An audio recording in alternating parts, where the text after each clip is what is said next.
వరదలో गर्भवती नागिनी। कोंडापुर नाम का एक छोटा सा गांव था। वहाँ पर लोग एक नागिन की पूजा किया करते थे। वह गांव के लोगों को हर मुसीबत से बचाती थी, इसीलिए गांव के सभी लोग उसकी पूजा करते थे। सभी लोग बहुत ही खुशी खुशी अपना जीवन बिताते थे। एक दिन नागिन की शादी नागराजू से हुई। दोनों नाग और नागिन अपनी शादी से बहुत खुश थे और वह कुछ ही महीनों में गर्भवती हो गई। जैसे जैसे दिन बीत रहे थे, एक जादूगर ने अपने जादू से गांव में अचानक बाढ़ ला दी। अचानक आई बाढ़ से गांव के लोग नागिन से मदद के लिए चिल्लाने लगे, बचाओ, हमें बचाओ, नागिनी हमें बचाओ। लोग मदद के लिए चिल्ला रहे थे। यहाँ गर्भवती नागिन भी अपने आप को बचाने के लिए असमर्थ थी। वह सारा जादूगर से परेशान थी और वह रोने लगी। नागराजू, अब आपको ही कुछ करना पड़ेगा। यह सब उस जादूगर का किया धरा है। आपको लोगों को बचाना होगा। जादूगर के जादू से लोगों को कैसे बचाना होगा, मुझे तो बताओ। मैं आपको कुछ तंत्र विद्या सिखाती हूँ, उससे जादूगर का जादू नष्ट हो जाएगा। नागराजू ने तुरंत जादू सीख लिया और बाढ़ को रोक दिया। इससे गांव के लोग बच गए। लोग खुश थे कि नागराजू और नागिन दोनों ने मिलकर उन सब की रक्षा करी। इसी दौरान जादूगर वहां आया। तुम्हें क्या लगा तुम लोग बच गए? तुम्हारी नागिनी को मैंने इस बोतल में बंद कर लिया है। जादूगर ने अपनी शक्तियों से नागिनी को बोतल में कैद कर लिया। बोतल के अंदर से नागिनी चिल्लाने लगी, बचाओ, मुझे बचाओ। तुम्हारी हिम्मत कैसे हुई? मेरी नागिनी को छोड़ दो, वरना तुम यहाँ से जिंदा बचकर नहीं निकल पाओगे। मेरी तंत्र विद्या से कोई नहीं बच सकता। किसी को मेरा जादू नहीं आता। मैं तुम्हें सबक सिखा कर रहूंगा। तब नागराजू ने अपने असली स्वरूप में आकर उस जादूगर पे तंत्र विद्या करनी शुरू करी। पहले तो जादूगर समझ ही नहीं पाया, परंतु बाद में अपनी जान बचाने के लिए चिल्लाने लगा और वहां से भाग खड़ा हुआ। इसे देखकर नागराजू की तारीफ सभी लोग करने लगे। अब नागिनी को भी बोतल से राहत मिल गई। सभी लोगों ने नाग और नागिन को धन्यवाद किया और उनसे सारी शक्ति प्राप्त करने के लिए कहा। अब वह निश्चिंत थे कि नाग और नागिन उस पूरे गांव की रक्षा के लिए सदैव तैनात हैं, सदैव तत्पर हैं। अब सभी लोग फिर से अपना जीवन आनंद में व्यतीत करने लगे। कुछ दिनों बाद नागिनी ने एक सुंदर से पुत्र को जन्म दिया और सभी हंसी खुशी रहने लगे। माया मणिकार। रामपुर नाम का एक छोटा सा गांव था। वहाँ पर अक्सर लोग हाईवे पार करते हुए डर जाते थे। वहाँ पे एक कार से अजीबोगरीब आवाजें सुनाई देती थी, जो बहुत लंबे समय पहले वहाँ पे एक्सीडेंट की वजह से गिर गई थी। कोई भी उस कार के बारे में नहीं जानता था, पर डरते सभी थे।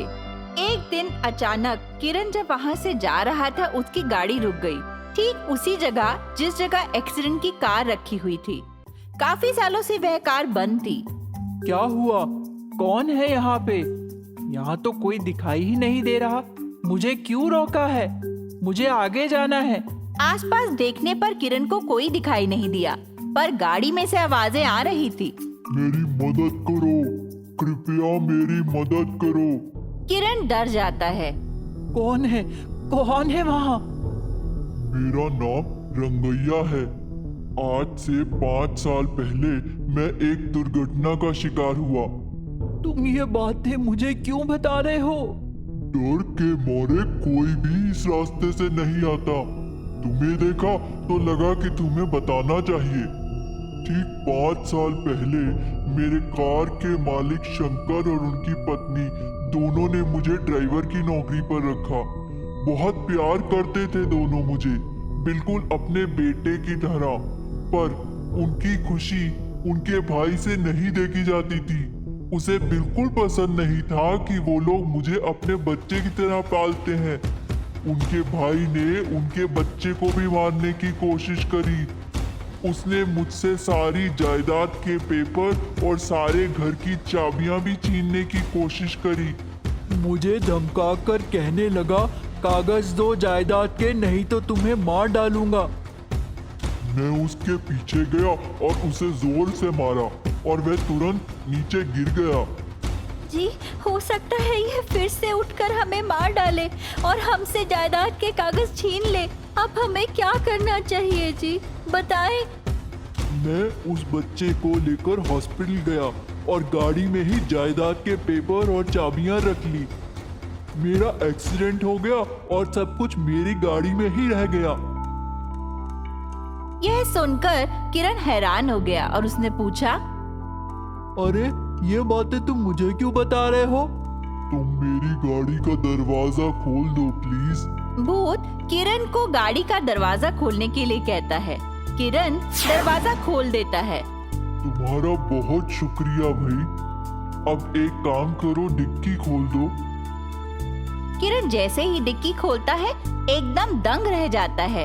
इतने सारे पैसे! तुम इसे मेरी अमानत समझ के अपने पास रखो और मेरे मालिकों तक पहुंचाओ। भूत अपनी शक्तियों से देखता है कि उसके मालिक और मालकिन सड़कों पर भीख मांग रहे हैं।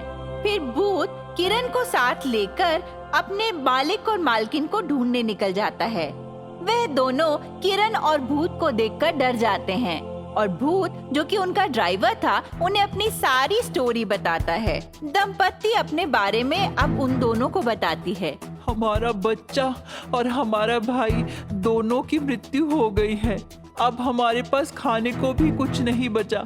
दर दर भीख मांगते हैं हम दोनों। मालिक चिंता मत करो, ये लो अपनी अमानत।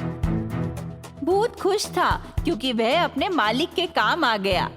अब उसने किरण की भी मदद करने की कोशिश करी। तुम बहुत अच्छे हो।